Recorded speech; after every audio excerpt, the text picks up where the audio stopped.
योगेश अग्रवाल जी मथुरा से। महाराज जी आपके चरणों में कोटि कोटि प्रणाम।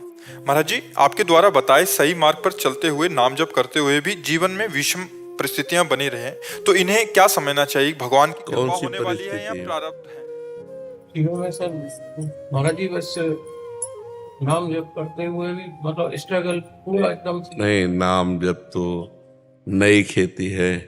पुरानी जो हमारे कर्म हुए हैं ना, वो आकर के दुख सुख का खेल तो खेलेंगे ना, तो उसे भगवान की इच्छा नहीं, वो नाम जप का फल नहीं, वो हमारे पूर्व किए हुए कर्म का फल है। अब अगर नाम जप इस कोटि का आप करें कि वो प्रारब्ध नष्ट हो जाए, उस कोटि का नाम जप होना चाहिए, तो वो नष्ट हो जाएगा। नहीं तो उसको भोग लीजिए और ये नाम जप आगे चलकर परमानंद प्रदान करेगा। भगवान के धाम की प्राप्ति चाहोगे, धाम की प्राप्ति हो जाएगी नाम जप से। ये चाहोगे कि इसी लोक पर लोक के सुख मिले, तो वो भी मिल जाएंगे। पर पीछे जो शरीर जब रचा गया था, उस समय तो आप नाम जप नहीं कर रहे थे। उस समय पाप और पुण्य दो के द्वारा शरीर रचा गया और पूरे जीवन का रच गया है कि 40 साल में ये होगा, 30 साल में ये होगा, 15 साल में ये होगा, 85 वर्ष में ये होगा, जितनी आयु है जितना। अब ये नया खेती है नाम जप। अब संकल्प करो कि नाम जप से हमारा वो पाप नष्ट हो। अब इतनी कोटि का नाम जप हो कि उस पाप को नष्ट कर दे, तो प्रारब्ध नष्ट हो जाएगा, नहीं तो भोगना पड़ेगा। और जब उस कोटि का नाम जप होगा तो आपको ज्ञान हो जाएगा कि शरीर तो छूटेगा ही, आज नहीं तो कल सब तो छूटेगा ही, चाहे स्वस्थ रहे चाहे जैसा। तो यार नाम जप से भगवान की प्राप्ति की बात करें कि शरीर की? इसीलिए बड़े बड़े महात्मा लोग प्रारब्ध भोग लेते हैं, शरीरों में कष्ट सह जाते हैं और भगवान को प्राप्त होते हैं। तो आप समझ पा रहे हो, ये जो परिस्थितियां आती है ना चाहते हुए भी, जो हम नहीं चाह रहे हैं, वो हमारे किए हुए कर्म का परिणाम है। पूर्व जन्म में जो हमने कर्म किए, जन्म जन्मांतरों के 3 प्रकार के कर्म हैं, संसारी आदमी नहीं जानते हैं। एक है संचित कर्म, जिसमें हमने पाप पुण्य जितने जन्मों में किए वो सब गोदाम लगा हुआ है, संचित कर्म। और एक है प्रारब्ध कर्म, जिससे दोनों चीजें निकालकर पाप और पुण्य कुछ इस मानव जीवन को रचा गया। और एक है क्रियमाण, जो अभी हम कर रहे हैं। अभी इसी जन्म में आपने ऐसे ऐसे पाप किए हैं जिनका आपको दंड नहीं मिला है, और आप जानते हैं और भगवान जानते हैं। क्योंकि कोई भी शरीरधारी बिना कर्म किए रह नहीं सकता। और कर्म 2 प्रकार के होते हैं, पुण्य और पाप। एक निषेध, एक विधि। और जब तक भगवान की कृपा से ज्ञान नहीं प्राप्त होता, तब तक पाप कर्म करने में रुचि रहती है। तो कोई भी शरीरधारी ऐसा नहीं है जिससे पाप कर्म ना बने हो, जानते हुए भी कि पाप कर्म हमने किए हैं। और वो पाप कर्म का ना हमें दंड मिला है कानून से ना भगवान से, तो वो सुरक्षित फल फूल रहा है, समय का इंतजार कर रहा है। वो आएगा तो आगे हमको पटकेगा। इसी जन्म में जो हमने पाप किए हैं उन पर ध्यान करो। अगर उनका दंड मिल जाए तो 5 मिनट की गलती आजीवन कारावास या फांसी। और ऐसी कितनी गलतियां अपने से हुई हैं, भगवान को साक्षी करके देखो। कोई भी हो, ये तो सार्वजनिक बातें हैं कि अगर अपनी गलतियां हम खुद लिखें जितनी हमें ध्यान में, और उनका दंड हम निर्णय करें, तो हम भोग नहीं सकते। इतना दंड मिले कानून के अनुसार, हमें कोई दंड नहीं मिला है, ना कानून का दंड मिला ना भागवत। तो वो कर्म गया कहाँ है?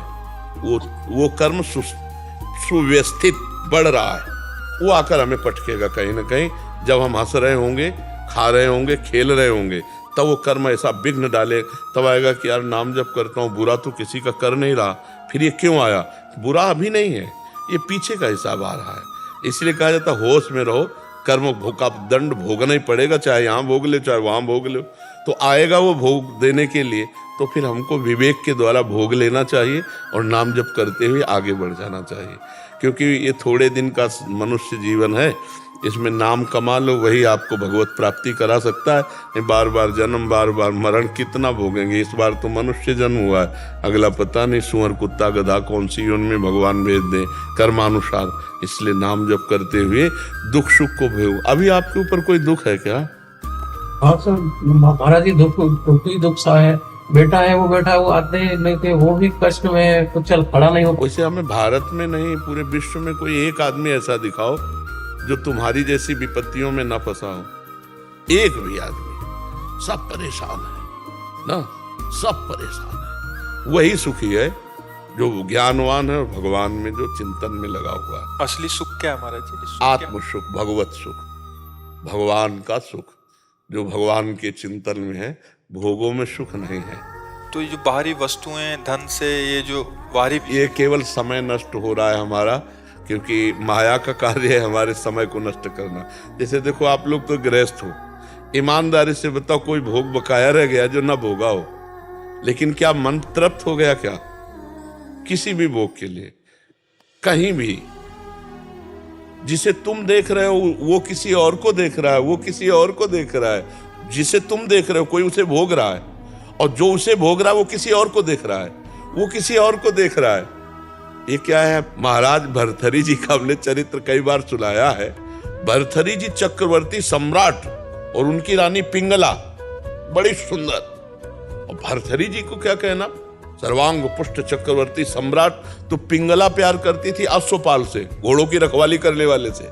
है कौन? चक्रवर्ती सम्राट की रानी। और अश्वपाल किससे प्यार करता था? महाराज की नृत्यांगना से, जो दरबार में नाचती थी। वो पूरा चरित्र हमने सुनाया है।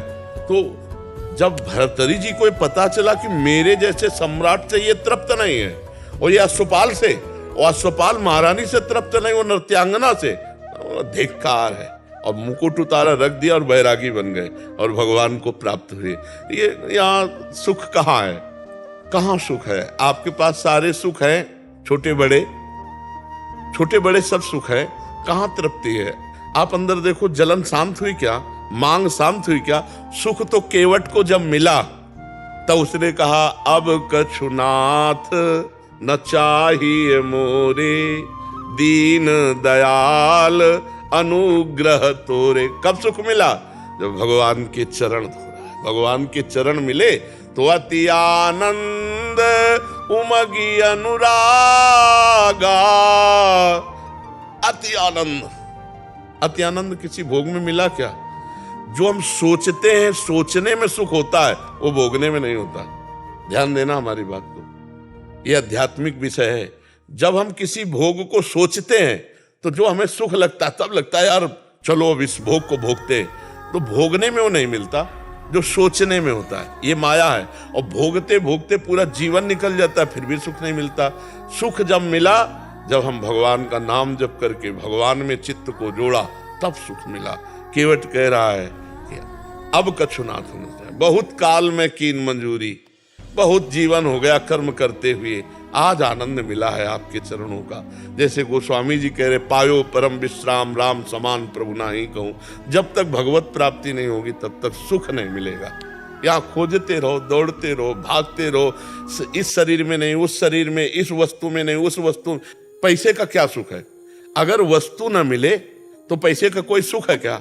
मान लो 2000 रुपए का एक कमरे में भर के आपको अब दे दिए जाए तो आपको बिल्कुल सुख नहीं मिलेगा। क्यों? अब उनसे वस्तु नहीं मिलती। पैसे का सुख वस्तु, और वस्तु का सुख भोग, और भोग में सुख है नहीं।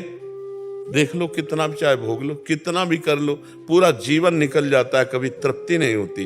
फिर वो ऐसे पाप कर्म कर बैठता है कि फिर हथकड़ी, बेड़ी, जेल में, या फांसी की सजा, या गोली मार दी जाती है। दुर्गति को प्राप्त हो जाता। सुख तो मिला नहीं, सुख तो किसी को नहीं मिला। सुख जब मिलेगा तो सुख की पहचान है कि तृप्त हो जाओगे और होगा अब नहीं चाहिए। वो तब होगा जब भगवान मिल जाएंगे। भगवान का भजन करोगे तो हृदय से आएगा। कि आप शुरू करो भजन, खुद देख लेना, आपकी रुचि हटने लगेगी। जितना ठीक भजन करोगे, उसकी पहचान है। इन सब गंदी बातों से, भोगों से आपकी रुचि खत्म होने नहीं है। कितने लोग ऐसे हैं, केवल प्रवचन सुन करके भजन मार्ग में लगे, हजारों लोग मांस मदिरा गंदी बातें त्याग दी।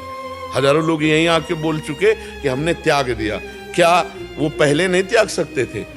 लेकिन जब अध्यात्म की बात सुनी तो इतनी बुद्धि पवित्र हो गई कि गलत आज, और अगर अध्यात्म में चल देंगे तो क्या वो भगवान को प्राप्त नहीं कर सकते? कर सकते हैं। हम भगवान के अंश हैं, भगवान को प्राप्त कर सकते हैं। तो बिना भगवान की प्राप्ति के सच्चे सुख की प्राप्ति है ही नहीं। प्रश्न क्या था?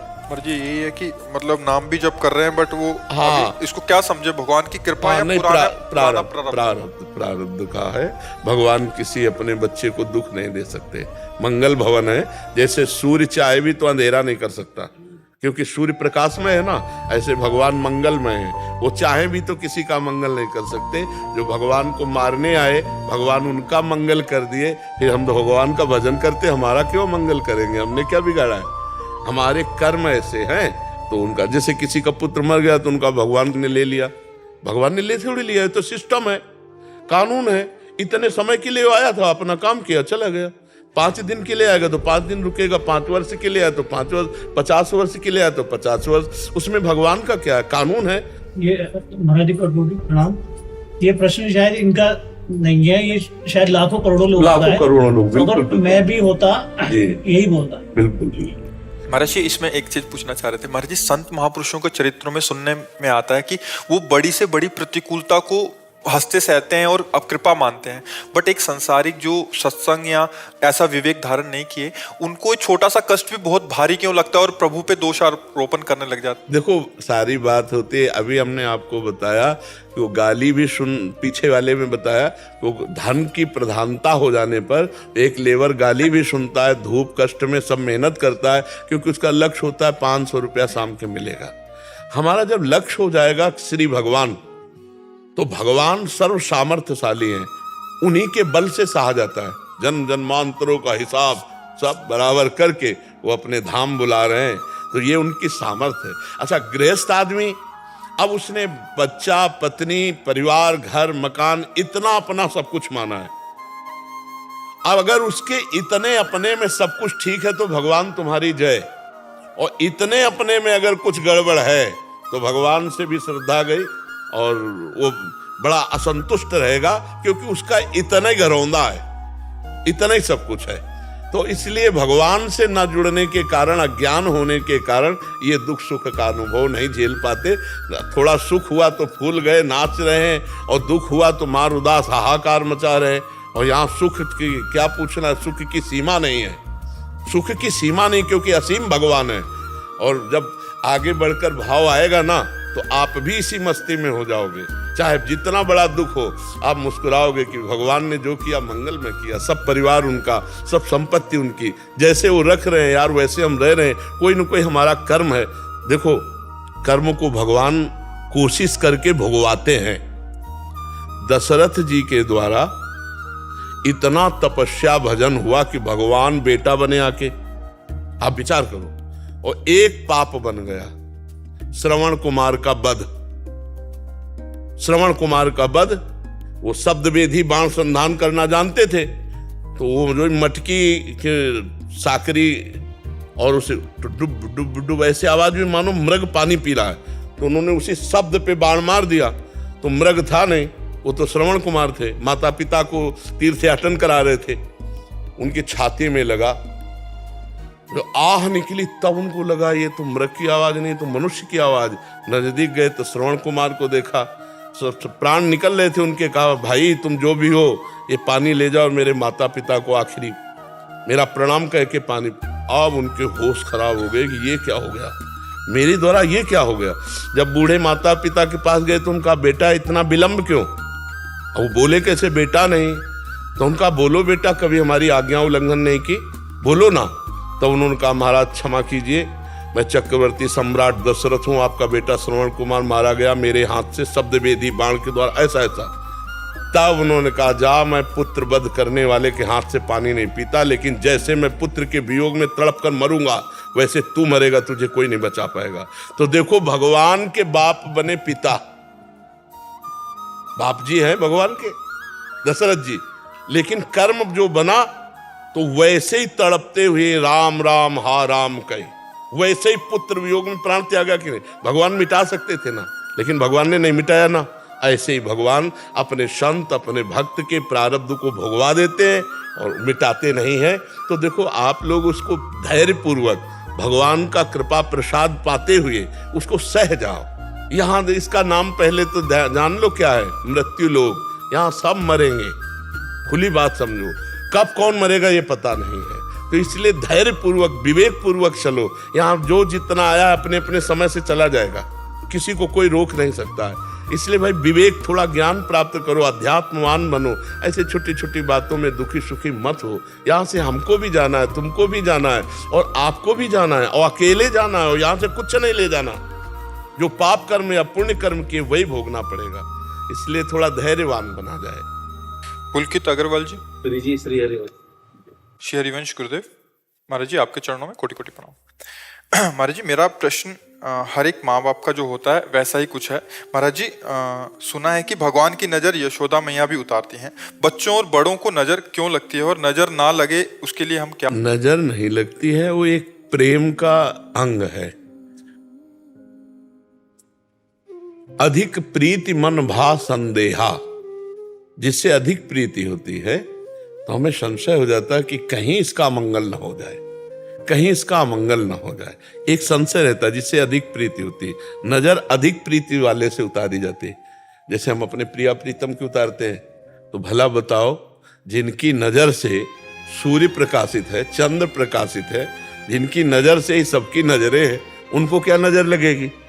प्रभु को नजर लगेगी, भगवान को नजर लगेगी क्या? लेकिन हम उतारते हैं, बलिहारी जाते हैं, अंगुली चुटकाते हैं, तृण तोड़ते हैं, ये जो नजर उतारने के राई नून उतारते हैं, ये हमारी प्रेम की वृत्ति है। वहां को किसी की नजर लगनी है। अगर नजर से कि लगने से हो जाता तो न जाने क्या क्या हो जाता, कुछ नजर नहीं लगती। ये हमारी प्रीति की एक भावना है जिसमें हम अधिक प्रीति करते हैं। जैसे बालक में कि अब इसको ये परेशानियां लग रही, ये तो नजर लग रही, वो मिर्च से उतार दिया और बोले बिल्कुल देखो नजर लगी है, इसमें ना तो छींक आ रही मिर्च में, सब ऐसा। हम जैसा सोचते हैं, जैसा भावना करते हैं वैसा होता है। कोई किसी की नजर वजर नहीं लगती है, ये प्रीति की भावना है। नहीं, हम प्रिया प्रीतम की नजर उतारते हैं, अपने गुरुजनों की भी नजर उतारते हैं। जब हमारा भाव आता है तो हम अपने आचार्य को भी आशीर्वाद देते हैं, चिरजीवो तारानंदन व्यास जी। तो ये प्रेम का विषय है। प्रेम में ऐसा हित चिंतक निज चेरिन, जो निज चेरी है, दासी है प्रिया प्रीतम की, वो देखती प्रिया प्रीतम सुंदर झूला झूल रहे, चंदन के वृक्ष में झूला पड़ा है, कैसे किलोले कर रहे, तो बहुत आनंदित होती और विचार करती कि नजर ना लग जाए। किसकी नजर वहां लगेगी? वहां सब नजरें तो पान कर रहे रूप रस का। हित चिंतक निज चेरिन उर आनंद न समात, निरख निपट नैनन सुख तृण तोरत बलिजात। इतना आनंद बढ़ रहा है प्रिया प्रीतम को देखकर, किसी की नजर न लग जाए तो तिनका तोड़ती है, ऐसे अंगुलियां चिटकाती है। ये किया जाता है नजर के बलिहारी। तो जैसे हम प्रिया प्रीतम, ऐसे छोटे बालक। ये प्रेम का विषय है। किसी की नजरों में इतनी ताकत नहीं किसी का मंगल कर दे। हाँ, अब जैसे जुकाम बुखार या कुछ घटना घटनी है, अब उसको किसी निमित्त से मान लीजिए बका किसी की नजर, बोले उसकी नजर इतनी खराब भर कर देख ले तो बच्चा बीमार हो जाए। नहीं, कौन काहू के सुख दुख कर दाता, निज कृत कर्म भोग सुन भ्राता। गर्भ में ही बालक कितने ऐसे कष्ट पा रहे हैं, तो क्या उसमें किसकी नजर लग गई? कर्म। हम लोग इन सब बाहरी बातों को ज्यादा ध्यान नहीं देते। सांसारिक लोक रीति के अंतर्गत आता है। और बकाया जो वास्तविक नजर उतारने का तरीका वो प्रीति का है कि कहीं हमारे प्यारे को किसी की नजर न लग जाए। ये प्रीति की बात है। प्रमिला शर्मा जी। राधे राधे महाराज जी। महाराज जी, साधन में परिपक्वता कैसे आती है और उसके लिए क्या करना पड़ेगा? साधन में परिपक्वता, जब साधन में रुचि होती है और जब साध्य में प्रियता की बात आती है तभी परिपक्वता आएगी। साधन में रुचि तभी, जब साध्य में प्रियता। मुझे साध्य चाहिए, जैसे रुपये की चाहत हो जाए, रुपया साध्य बन जाए। अगर हमें रुपया लक्ष्य बन गया है तो नींद नहीं आएगी, ओवर टाइम भी काम करना हमें अच्छा लगेगा, और कोई गाली दे तो भी हम सह जाएंगे। रुपया अच्छा लगे। एक बार हितधाम में काम हो रहा था तो दोपहर का समय था, गर्मी का समय। हमने देखा लेबर उस समय जब जहाँ धूप में खड़े नहीं हो सकते, वहाँ वो मसाला बना करके ऐसे ऐसे, तो वो लोग बीड़ी और ये सब करते हैं। वो बीड़ी पी रहे थे तो उनका ठेकेदार आया, गालियां दी। वो कुछ नहीं बोला, तसला उठाया, अपना चला गया। जब लौट के आया तो उनका, यार भाई तुम तो महात्मा हो। बोले अरे नहीं महाराज, हम कहा इतनी धूप में आप मेहनत कर रहे हो और तुम्हें गालियां दे के गया और तुम कोई उत्तर नहीं दिए, ये तो महात्मा के लक्षण। बोले महात्मा के लक्षण नहीं, शाम के 500 रुपया मिलेंगे। अगर उससे अभी लड़ जाएंगे तो थप्पड़ मार के भगा देगा वो, शाम के रुपया नहीं मिलेगा। रुपया लक्ष्य 500 है तो वो गाली भी सह रहा है और धूप में भी काम कर रहा है और प्रसन्न भी है, क्योंकि उसको यह है कि शाम के 500 मिल जाएंगे। यदि हमारा ये लक्ष्य बन जाए कि जीवन की शाम को भगवान मिल जाएंगे, जीवन की शाम होते होते हमें भगवान मिल जाएंगे, तो हमारा प्रयास रहेगा ओवर टाइम भी कि हम कैसे भगवान को प्राप्त करें, रात दिन भजन में लगने।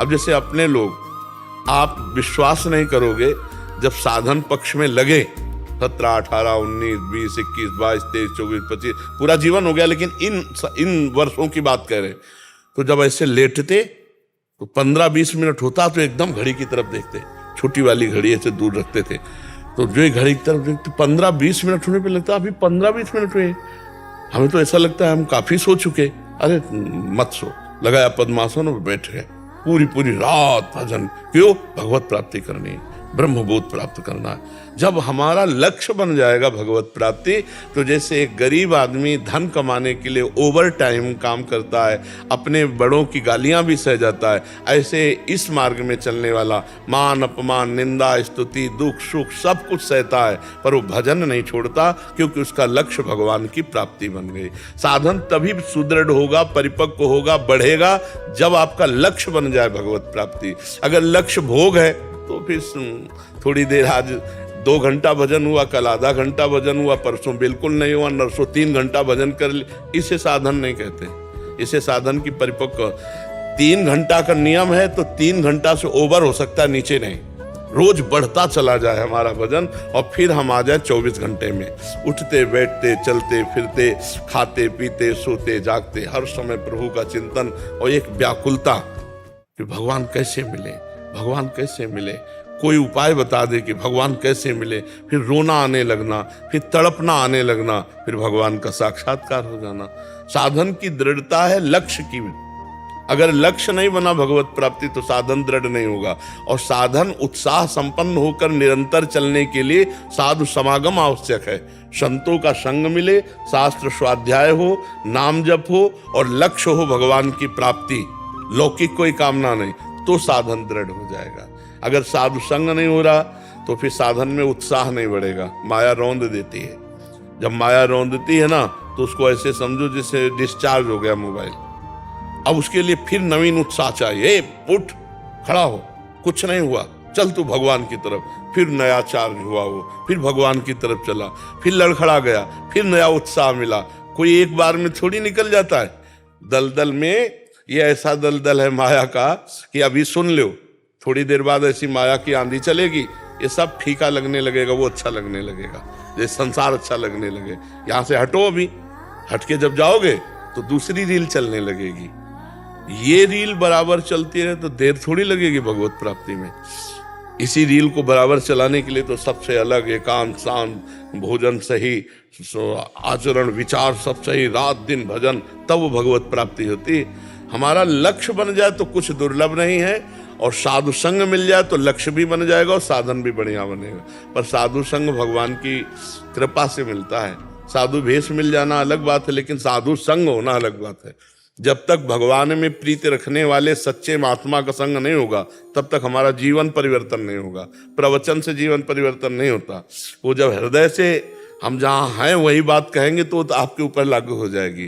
तो भगवान की कृपा से संतों का संग मिलता है। अब मोहि भाव भरोस अनुवंता, बिनु हरि कृपा मिले नहीं संता। और सत्संग से ही साधन दृढ़ होकर भगवत प्राप्ति होती है। बड़े भाग पाइप सत्संगा, बिना प्रयास होय भव भंगा। इस संसार समुद्र से पार हो जाया जाता है। तो हमारा लक्ष्य हो भगवत प्राप्ति, और साधु संग हो, शास्त्र स्वाध्याय हो, नित्य नाम जप हो, तो हमारा साधन दृढ़ हो जाएगा। भारत जी दिल्ली से श्री हरिवंश। श्री हरिवंश गुरुदेव, आपके चरणों में कोटि कोटि प्रणाम। भगवान 1.5 वर्ष से अधिक हो गया है आपकी छत्र छाया में। इन 1.5 वर्षों में मेरे चरित्र का, वो मेरे अंदर संकल्प शक्ति का निर्माण करने के लिए आपको कोटि कोटि नमन। मन क्रम वचन से आपका दास हूँ। इस वर्षों में कोई भी धर्म विरुद्ध कार्य नहीं हुआ है आपके बल से। भगवान, धर्म संगत काम व क्रोध पहले से बहुत कम हो गया है, परंतु अब भी थोड़ा शेष है। प्रभु जी, मेरा देहाभिमान नाश नहीं हो रहा, आप कीजिए। और नाम भी निरंतर नहीं चल पा रहा। आपने बहुत बार कहा है कि जो कार्य जब तब साधना से नहीं होता, वो कार्य गुरुदेव की कृपा दृष्टि से होता है। महाराज जी, हम तो ये जो कहते हैं कि गुरु कृपा, तो गुरु साक्षात प्रभु ही है। हम सब उसी लाइन में लगे हुए हैं, कृपा की चाह वाली लाइन में। गुरु तो साक्षात प्रभु ही है। उनका जो नाम मिला है जैसे हमारे यहाँ सेवक वाणी में लिखा है, हरिवंश कृपा हरिवंश कहें, हरिवंश कहें हरिवंश लहें, हरिवंश सुलाभ सदा तिनके, सुख संपत्ति दंपति जो जिनके। हरिवंश कृपा, गुरु कृपा का स्वरूप क्या है कि हम नाम जप कर रहे हैं, हम अच्छे मार्ग में चल रहे हैं। अब हमारे अंदर जितनी ताकत है उतना तो हमारी जिम्मेवारी है, इसके बाद गुरु के ऊपर वो देखेंगे। अब उसके बाद हमें प्रश्न भी नहीं करना है, क्योंकि वो सर्वज्ञ है और वो जान रहे हैं। जब हमको ये ज्ञान भी नहीं था कि कोई हमारा है, तब वो हाथ पकड़ लिए आके, जब हम गिरे हुए थे तब हमको खड़े कर लिए।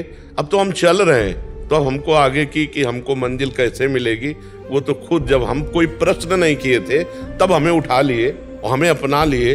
तो अब हमको प्रश्न की जरूरत नहीं, अब हमारे हृदय में विश्वास होना चाहिए कि हर कदम गुरु हमें पकड़े हुए हैं, हर कदम उनकी कृपा हमको आगे बढ़ा रही। आए हुए दुख सुखमय प्रारब्ध को भोग लेते हैं और अपने भजन के प्रताप से, गुरुदेव के प्रताप से इसी जन्म में भगवत प्राप्ति करते हैं। शांत एकदम रहो, जोई जोई प्यारो करे सोई मोहि भावे। अगर हमारी मना स्थिति ठीक नहीं तो भी हम प्रसन्न हो, अगर हमारी मना स्थिति ठीक है तो भी हम प्रसन्न, अगर बाहरी परिस्थिति बिगड़ी हुई है तो भी हम राजी, बाहरी परिस्थिति अनुकूल है तो भी हम राजी। ये दोनों चीजें समझना होगा। कृपा हर क्षण आपको घेरे हुए है, जासु कृपा नहीं कृपा आघाती। एक बार कृपा हो गई तो कृपा करने से कभी आघाती नहीं, वो बढ़ती ही रहती है। इसलिए हमें लगता है कि मांगने की जरूरत ही नहीं है। अन मांगे आगे आवेगो, बिना मांगे अपने आप कृपा आपको। जब आपने मांगना नहीं जाना था, जब आप जानते ही नहीं थे, तब कृपा ने वर्ण किया है। हमारी बात को समझ रहे? अब तो आप जान रहे हैं, तो अब वो कृपा क्या रुक जाएगी? आपको मांगना पड़ेगा, अपने आप है। आप क्रमशः चलते रहिए, पर ये ध्यान रखिए कभी कभी परिस्थितियां बाहरी और स्थिति अंदर की डगमगाती है, उस पे कृपा पे संशय न करे। कबहू तो थोड़ो भजन कबहू होत विशाल, पर मन को धीरज छुटे नहीं गहे न दूजी चाल। कभी सब आनंद ही आनंद और कभी अंधेरा ही अंधेरा, ऐसा मायाकृत होता है। हमको डगमगाना नहीं है। वीर तुम बढ़े चलो, धीर तुम बढ़े चलो, चाहे जैसी परिस्थिति हो धैर्य धारण करके हम आगे बढ़ते चले। आगे बढ़ने का मतलब है हम लड़खड़ा करके अपने परमार्थ से निराश ना हो जाएं कि यार अब क्या होगा, सब परिस्थिति बिगड़ी, अंदर मन अशांत है, भजन नहीं हो रहा तो भी हम प्रभु के हैं, भजन नहीं हो रहा तो भी हम प्रभु के हैं। ये कृपा ही है। जो आप बातें पकड़ रहे हो ना, इनको पकड़ लीजिए, यही कृपा है। जब श्री कृष्ण चंद्र जी ने कृपा की अर्जुन के ऊपर, शिष्यस्तेयं साधिमाम प्रपन्नम, तो गीता जी बोला ना, मतलब संत वाणी भगवद वाणी, यही हमारे ऊपर कृपा है कि हमको सुनने को मिल रहा और उसे हम धारण करके आगे बढ़े। उस शब्द में पावर है और आपको आगे बढ़ा देगा। आप नाम जपने का निरंतर प्रयास कीजिए। जब नाम नहीं हो रहा उस समय भी याद कीजिए कि मैं शरण में तो भगवान के ही हूँ ना, आश्रित तो भगवान के, कहीं भी पैर रखो पृथ्वी पे ही होगा। ऐसे शरणागत किसी भी स्थिति में रहे, प्रभु की शरण में है तो भगवान शरणागत को कभी त्यागते नहीं। तो शरणागति के बल से हमें भगवत प्राप्ति होगी, तो मन प्रसन्न हो जाए, और जहाँ प्रसन्न हुआ भजन शुरू हो जाएगा। हम कभी ऐसी निराशा न लावें जो भजन से विमुख कर दे। हर तरह हम विवेक, और जब कभी ऐसी परिस्थितियों की संभल नहीं रहा तो तुरंत साधु समागम करें।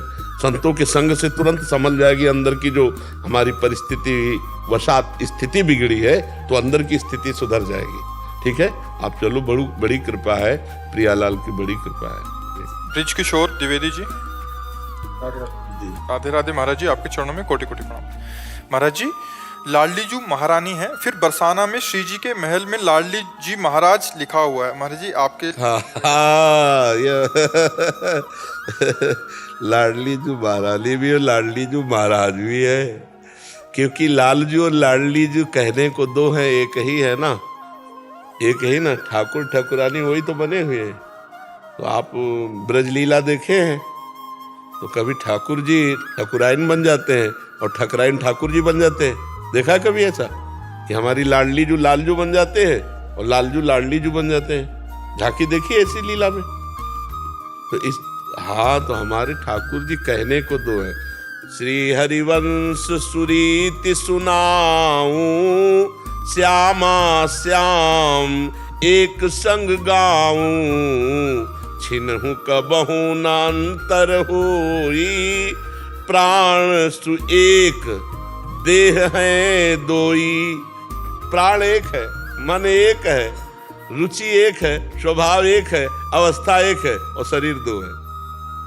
तो ठाकुर ठकुराइल, कब वो ठाकुर है, कब वो ठाकुराइल है, कब वो ठकुराइल है, कब वो ठाकुर है।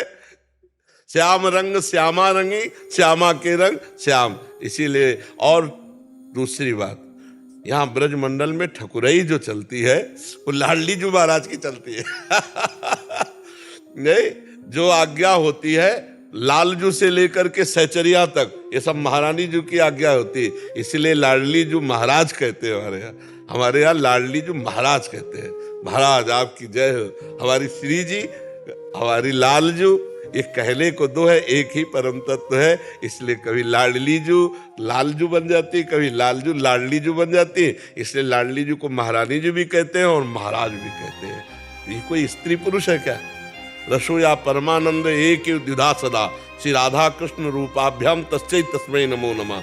एक रस रूप परमात्मा ही राधा और कृष्ण के रूप में है, दो रूप में खेल रहा है। एक परमात्मा दो रूप धारण के लिए खेल रहा है। तो उनको ठाकुर जी कहो, महाराज जी कहो, ठकुराइन कहो, जो कहो वही है। समझ पा रहे हो आप? मैं तुम्हें कभी तो पाऊंगी, मैं तुम्हें कभी तो पाऊंगी। मेरे जन्मों के साथी मोहन, मेरे जन्मों के साथी मोहन, मैं तुम्हें कभी तो पाऊंगी। जोगन का भेष बना करके इस जग से आँख बचा करके, मन के एक तारे पर मोहन, मन के एक तारे पर मोहन, मैं गीत विरह के गाऊंगी। मैं तुम्हें कभी तो पाऊंगी, मैं तुम्हें कभी तो पाऊंगी। तुम छुपना राधा के मन में, मधुबन की रंगीली कुंजन में, मैं बनकर ललता की वीणा, मैं बनकर ललता की वीणा, थिरकी पर तुम्हें नचाऊंगी। मैं तुम्हें कभी तो पाऊंगी। पगनू पर की झनकारों से, भावों भरे मधुर इशारों से, श्वासों के पंखों से उड़कर, श्वासों के पंखों से उड़कर, तारों तक खोज लगाऊंगी। मैं तुम्हें कभी तो पाऊंगी। आशाम सलोने मनमोहन, चित चोर मुरारी मधुसूदन, एक प्रेम डोर से बांध हरी, इस प्रेम डोर से बांध हरी, मन मंदिर में बिठलाऊंगी। मैं तुम्हें कभी तो पाऊंगी। मेरे जन्मों के, ओ मेरे जन्मों के, मेरे जन्मों के साथी मोहन, मैं तुम्हें कभी तो आऊंगी मैं तुम्हें कभी तो पाऊंगी। गुरुदेव भगवान की जय। अभिषेक द्विवेदी जी। ठीक है। महाराज जी राधे राधे। महाराज जी मैं कुछ वर्षों से कारागार विभाग में कार्यरत हूँ। वहाँ पर हर प्रकार की नकारात्मक ऊर्जा मौजूद रहती है, जिससे ऐसा प्रतीत होता है कि जैसे अंदर जाते ही हमारे सोचने की वो बौद्धिक क्षमता क्षीण हो जाती है। तो ऐसे में, ऐसे परिवेश में स्वयं को कैसे सकारात्मक रखें, वो बौद्धिक सकारात्मकता बढ़ाएं? विसनगर कीजय सब काजा, हृदय राखी कौशलपुर राजा। यदि भगवान का स्मरण चल रहा है तो लंका में भी हनुमान जी का कुछ भी भाव नहीं बिगड़ा। लंका निश्चर निकर निवासा, जहाँ घोर राक्षसी तांडव हो रहा है, खुल्लम खुल्ला सब तांडव असाधु प्रवृत्तियों का हो रहा है, वहां भी नहीं। प्रविश्य नगर की जय सब काजा, हृदय राख कौशलपुर राजा। जैसे हम युद्ध में जाते हैं तो अलर्ट हो जाते हैं कि कहीं से भी वार हो जाएगा, हम सावधान होकर शत्रु पक्ष को परास्त करना है। ऐसे ही हम जहाँ जाते हैं, जेल आसुरी प्रवृत्ति वालों से ही भरी है, क्योंकि असुर प्रवृत्ति के आचरण करने के कारण ही वो तो जेल गए हैं। तो उनके सोच, उनका चिंतन, उनकी परमाणु प्रवृत्तियाँ वो आसुरी ही होंगी। अब हमें वहाँ जाना, उनका व्यवहार, उनका बोलना, उनका देखना सब आसुरी प्रवृत्ति। तो अंदर अगर चल रहा है राधा राधा राधा, भगवान नाम चल रहा है, तो हम पर विजय नहीं प्राप्त कर पाएंगे, अर्थात तो हमें क्रोध नहीं दे पाएंगे, हम दोष दर्शन नहीं करेंगे, हम अपने अधिकारानुसार उनकी सेवा करेंगे। सेवा के डंडा चलाना भी सेवा है, अधिकारानुसार सेवा हम उनकी करेंगे और हम विक्षेप को प्राप्त नहीं होंगे। जैसे एक होता है कि हम अशांत हो गए व्यवहार में तो हम हार गए, और यदि हम अंदर से प्रसन्न और बाहर से क्रोध का नाटक करके डंडा चला रहे हैं तो भी चलेगा, वो चले। क्रोध का नाटक करके हम, लेकिन हम अंदर से क्रोधित नहीं, अशांत नहीं, हम अपनी ड्यूटी निभा रहे हैं, हम अपनी सेवा कर रहे हैं, जो हमें सेवा मिली राजकीय विधान की, तो वो तब चलेगी जब भगवान का आश्रय, भगवान का नाम जब वर्तमान में चल रहा होगा। अगर नाम छूट गया तो फिर परेशानी आ जाएगी, क्योंकि नाम ही है जो आपको बल देगा और आई हुई कुप्रवृत्तियों के जो प्रहार हैं तो उससे बचाएगा आपको। नाम पाहरू दिवस निची, पहरू माने पहरेदार, नाम रात दिन पहरा देगा, अंदर कोई विकार प्रवेश नहीं कर पाएगा, और अंदर जो विकार हैं उनको भस्म कर देगा, नष्ट कर देगा। इसलिए बहुत बड़ी महिमा नाम की है। तो नाम जप पर ध्यान दीजिए, उस समय भी नाम जप करते हुए राम कृष्ण हरि जो नाम प्रिय हो, और बहुत सावधानी से रहिए। जैसे सावधानी नहीं, सावधानी शब्द इसलिए कि अब आप तो फिर कहीं ना कहीं अटैक करके तत्काल आपके हृदय, वहाँ समय नहीं देती माया, हृदय को विक्षिप्त कर देगी। और सावधान, जिसे हनुमान जी महाराज कह रहे, का हनुमंति विपत्ति प्रभु सोई, जब तो सुमिरन भजन न हो। यदि सुमिरन भजन छूटा तो फिर बाधा पड़ जाएगी, अगर सुमिरन भजन है फिर कोई विपत्ति है ही नहीं। हरि स्मृति सर्व विपद विमोक्षणम, भगवान की स्मृति समस्त बाधाओं को काट देगी।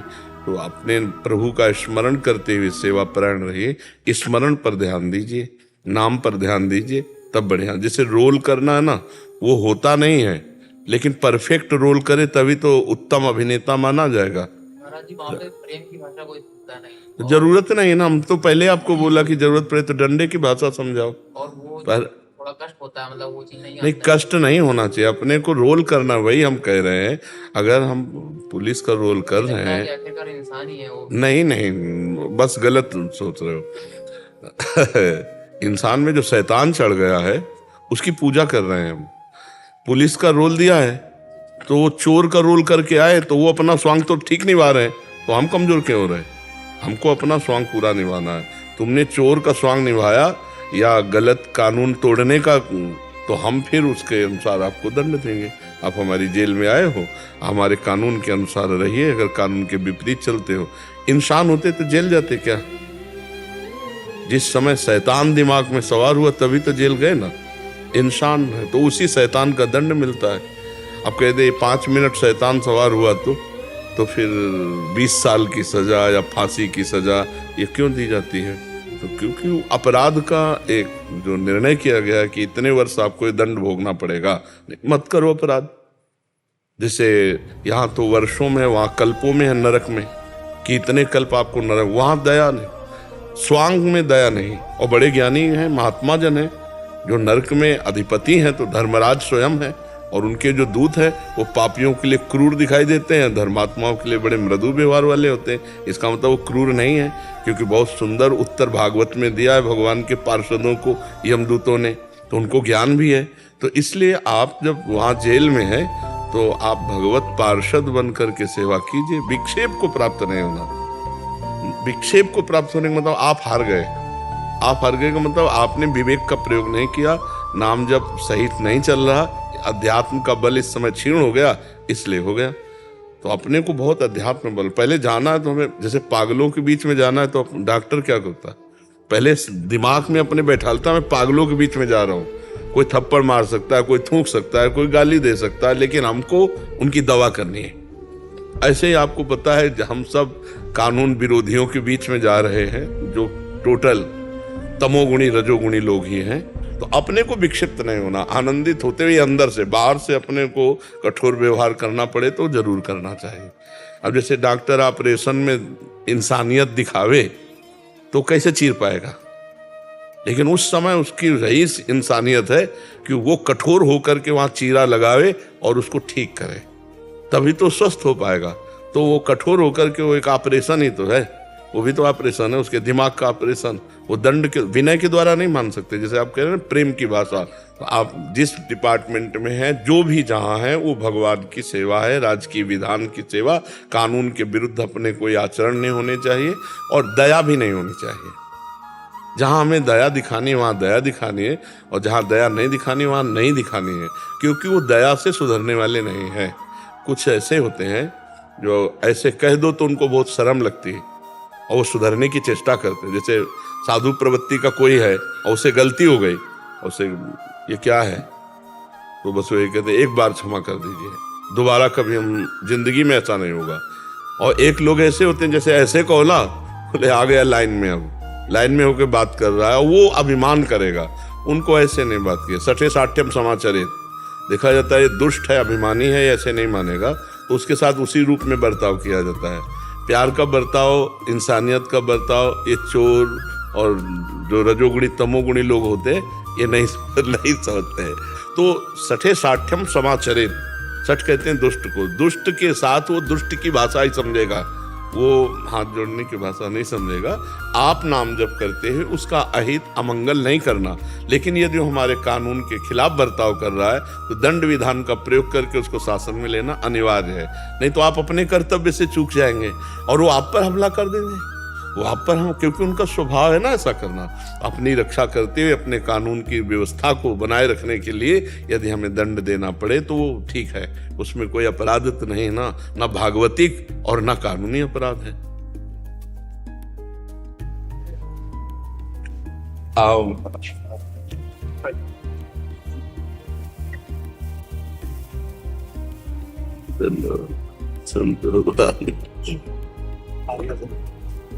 धन्यवाद, बहुत कृपा करी आज दर्शक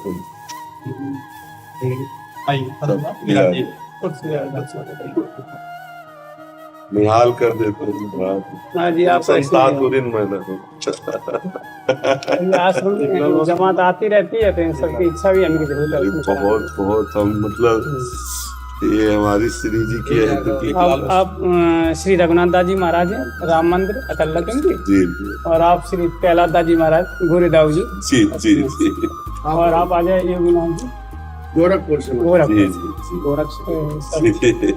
बहुत कृपा विराजे। हम थोड़ा दर्शन कर ले सबके। एक लाल वस्त्र महाराज जी को, एक दुपट्टा इनको, हाँ सब संतों गोरेदाऊ जी, सुदामा कुटी, सब हमारे वृंदावन की ऐसी निधियां हैं जहाँ संतों की सेवा होती रहती है। हनुमान टिकरी सब पुराने वो स्थान हैं जहाँ कोई भी संत भूखा चला जाए तो भोजन मिल जाएगा, वास मिल जाएगा। क्या है ना जी, संतों का मिलन ही, संत मिलन सम सुख जग नाई, इससे बढ़ करके आनंद कुछ है नहीं है। जो भगवान कृपा करते हैं तब संत समागम प्राप्त होता है। जब द्रवहि दीन दयालु राघो तो साधु संगति पाइए। संतों का मूर्तिमान भगवान सबरी जी को आदेश कर रहे हैं प्रगट स्वयं श्रीमुख से कि मेरी भक्ति सातवीं है, सातों सम मोहिमय जग देखा मोते अधिक संत कर लेखा। ये बहुत बड़ी विचारणी बात है। श्री भगवान कितने सामर्थ्यशाली, भला उनके समान कोई हो सकता है? भगवान के समान कोई नहीं हो सकता। तो हम लोग भगवान के तो शरणागत है, लेकिन भगवान कितना दुलार करते हैं अपने दासों का।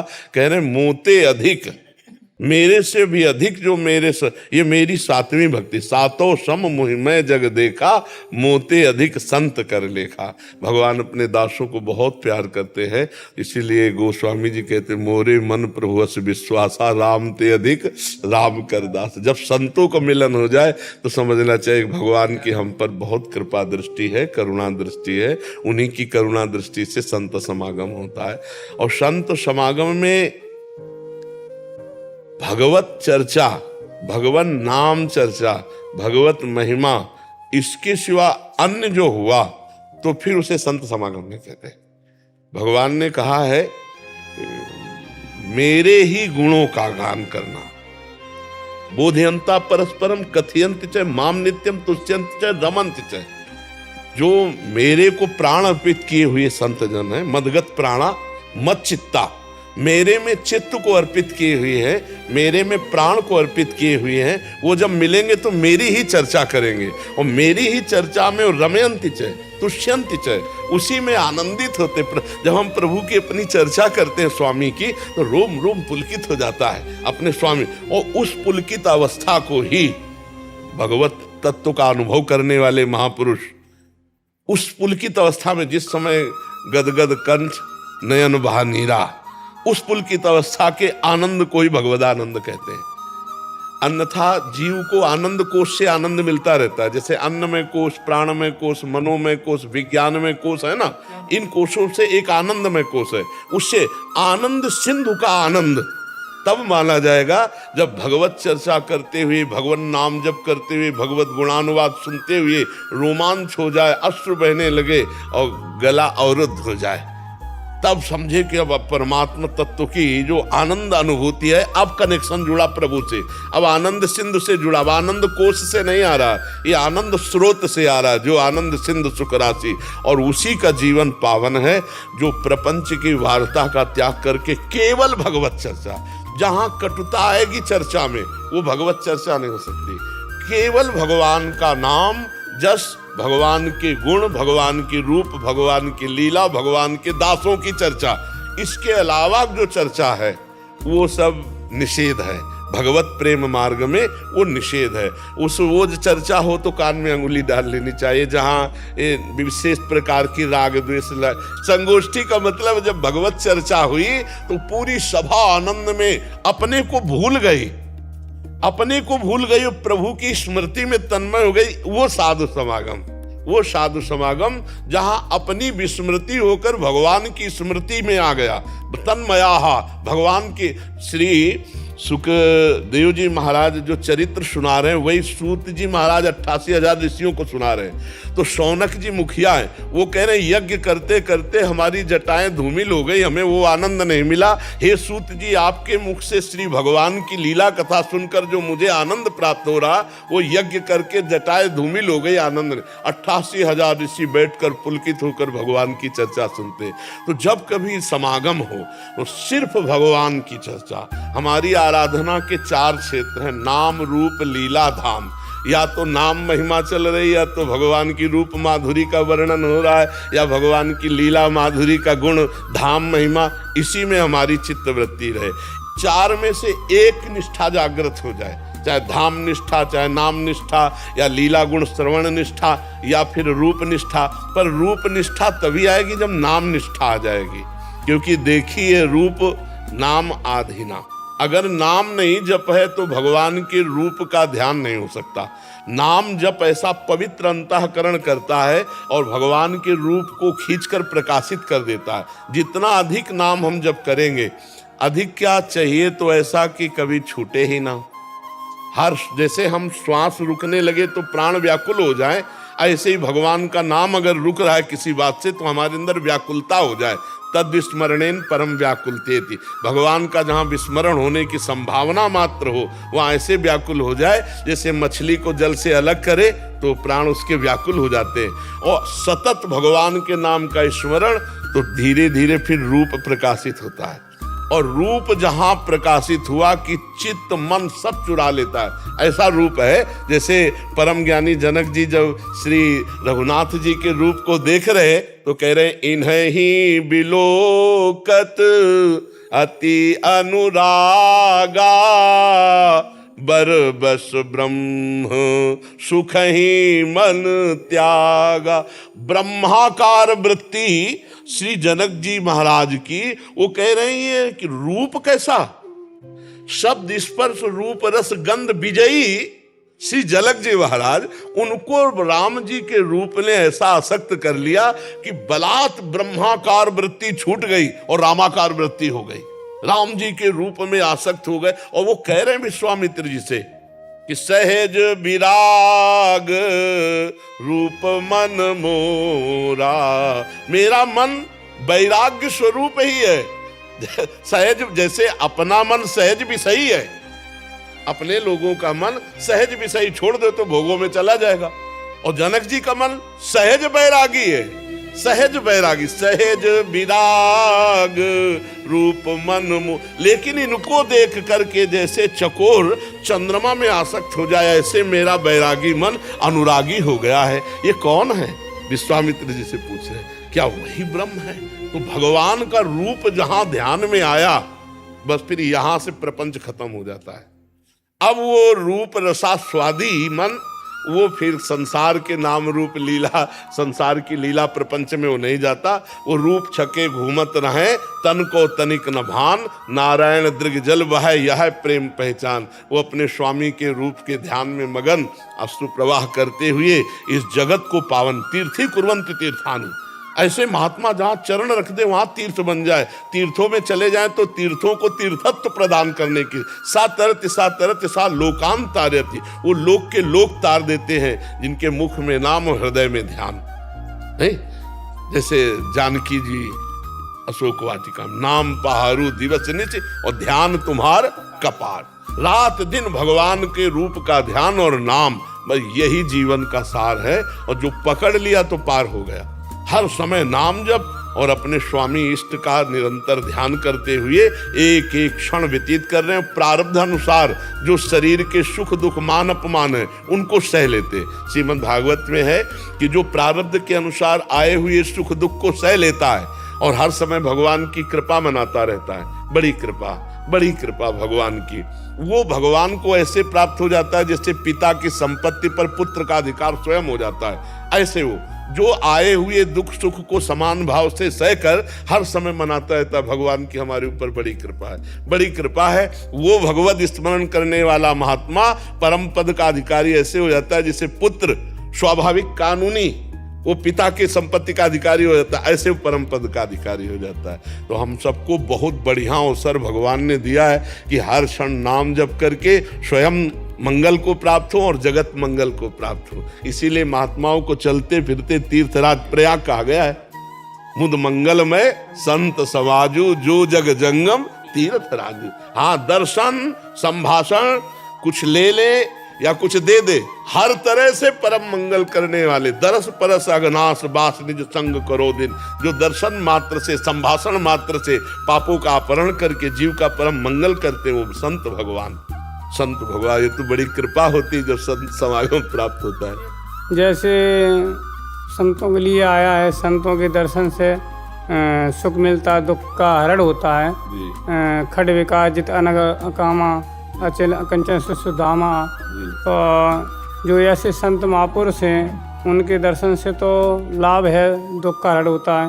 लेकिन जो संत का भेष है और अंदर से आधी खोखला या पूरी खोखला है तो उनके लिए माँ जी क्या किया जाए? जो मतलब संतों के लक्षण बताए गए हैं वो संत के लक्षण नहीं है, भेष है। तो फिर माँ जी उनके दर्शन से, हाँ, मतलब उनके दर्शन संभाषण से अशांति तो प्राप्त होगी, पक्का प्राप्त होगी, क्योंकि स्वयं शांत नहीं तो जब वो संभाषण करेंगे तो अशांति ही पैदा होगी, दुख ही होगा। लेकिन हम उन अशांतों को भी प्रणाम करते हैं, क्योंकि हमारे भगवान उनमें भी विराजमान हैं और अपने को बचा के, अपनी शांति भंग ना होने पावे, अपना भजन टूटने न पावे, उनके प्रति दोष दर्शन न होने पावे और उनके संग से बचना चाहिए। हाँ, ये मतलब जाके संग कुमति मति उपजय करत भजन में भंग तजोरे मन हरि विमुखन को संग। और गोस्वामी जी कह रहे जाके प्रिय न राम वैदेही तजिए ताहि कोटि बैरी सम यद्यपि परम सनेही। चाहे वो जो वेश धारण किए हों, अगर उनके संग से हमारे रघुनाथ जी के भजन में बाधा पड़ती है तो हम फिर उनका त्याग करते हैं, हम उनका संग नहीं करते हैं। जब हनुमान जी ने देखा कि सिया राम बोल रहा है तो चरणों में प्रणाम किया, और जब भगवान ने संकेत करवाया मकरी के द्वारा कि राक्षस है तो उठा के पटक दिया जाके भैया। तो हाँ, कोई बिरला ऐसा संत है जो भगवान की प्राप्ति के लिए चलता है, और जो भगवान की प्राप्ति के लिए चलता है तो चाहे वो लड़खड़ा भले जाए पर भगवान गिरने नहीं देते। करो सदा तिनके रखवारी जिमि बालक राखे माँ। और अगर उसमें अवगुण भी है, लक्ष्य भगवान है और अवगुण भी है, तो भी वो पार हो जाएगा। जन अवगुण प्रभु मान न काऊ दीन बंधु अति मृदुल। पर लक्ष्य भगवान होना चाहिए। अगर भगवान लक्ष्य नहीं बने, वो भंडारा लक्ष्य बन गया या रुपया लक्ष्य बन गया तो वो कपट वेश माना जाएगा, वो कपट वेश माना जाएगा, क्योंकि भगवान लक्ष्य नहीं। और भगवान लक्ष्य है, हम कह रहे हैं आप पड़े रहो और खाओ प्रभु की जूठन, तो आप कुछ न कुछ राम कृष्ण तो बोलोगे ही बोलोगे, क्योंकि भगवान के सहारे पड़े हो, उसी से बेड़ा पार हो जाएगा। और जो वास्तविक संत जन हैं उनका तो हृदय मान ही नहीं सकता, बिना भजन के वो तो जी नहीं सकते। जैसे हम श्वास के बिना प्राण हमारे नहीं रहेंगे, ऐसे भजन के बिना हम नहीं जी सकते, क्योंकि उनका लक्ष्य ही भजन है ना। वो एक क्षण भी विस्मरण सह नहीं सकते भगवान का। पर जिनका लक्ष्य भगवान नहीं है उनसे दूरी बना के रहना चाहिए, क्योंकि उनकी संगति से हमारे अंदर ज्यादा दोष ना आ गए तो फिर हम उन पर दोष कर लेंगे, तो हाँ, तो उन पर जो दोष किया तो हमारी भक्ति बाधित हो जाएगी। तो इनसे बचना चाहिए। वो आजकल प्रायः जो है सच्चे संतों की बहुत कमी होती चली जा रही है। तो हमें चाहिए कि अगर जैसे आश्रम आदि हैं इनमें थोड़ा जानकारी करके ही रखें। हाँ, जैसे कोई आधार कार्ड, हाँ बिल्कुल, क्योंकि ऐसे खा के चले जाओ बात अलग है, लेकिन टिकना है तो पक्का प्रूफ होना चाहिए। तो ये चीजें थोड़ा जानकारी करके ही आश्रम में, और दूर रहे ऐसे जनों से जहाँ दिखाई दे, तो यही है। पर भाव वहां भी न बिगड़ने पावे, क्योंकि हमको सिय राम में सब जग जाली करो प्रणाम जोरी जुग पाली। अपना मार्ग है सब में भगवत भाव करना, वो आचरण विहीन है तो भगवान देख लेंगे, अपने आप संभाल देंगे, उनको भी सद्बुद्धि देंगे। कभी न कभी तो रघुनाथ जी की कृपा उन पर भी होगी, सद्बुद्धि आएगी और वो भगवान के मार्ग में चलेंगे। आज झूठे बने हैं तो कल सच्चे बन जाएंगे। अगर झूठे से भी भगवान का दासत्व ले लिया तो भगवान कह रहे जो कोई भक्ति करे कपट से उसको भी अपनाऊं, साम दाम और दंड भेद से सीधे रास्ते लाऊं, नकली से बनाऊं असली, नकली से बनाऊं असली, यही तो मेरे मन में ठणी भगत मेरे मुकुट बड़ी। झूठे भगत बन जाओगे तो एक दिन सच्चे भलाई देंगे, और हम सब वैसे ही है। हाँ वैसे ही है। भगवान ने जैसे गंडकी नदी का हर पत्थर शालिग्राम हो जाता है, ऐसे भगवान का आश्रय लेने वाला करो सद्यते साधु समाना।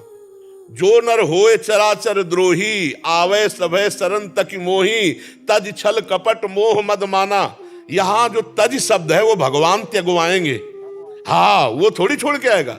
अब अस्पताल में लिख दे कि किसी को जुकाम खांसी बुखार कैंसर होते आना आवे, ऐसा थोड़ी है कि आप अस्पताल में आइए ये सब हटा करके आइए। अस्पताल का के लिए बोला है तो महाराज शरण का के लिए हुए, हम दोषी है तभी तो आपकी शरण में हुए। तो भगवान करे करो सद्यते साधु समाना, मैं उसे साधु बनाऊंगा। तो भगवान अब जैसे अपने लोग चले तो ठोक बजा के अपने लायक बना लिए। हाँ, अपने लायक बना लिए, हम उनके लायक थोड़ी है। वो तो ठोक बजा के बना लिए, साम दाम दंड भेद से सीधे वो अपने मार्ग में लगा। ऐसे भगवान सब पर कृपा करेंगे। आज उनका दुर्भाग्य है कि वो भगवान से विमुख हैं, तो कल सौभाग्य उदय हो सकता है, रघुनाथ जी की उन पर भी कृपा होगी और वो भी सच्चे मार्ग के पथिक बनेंगे।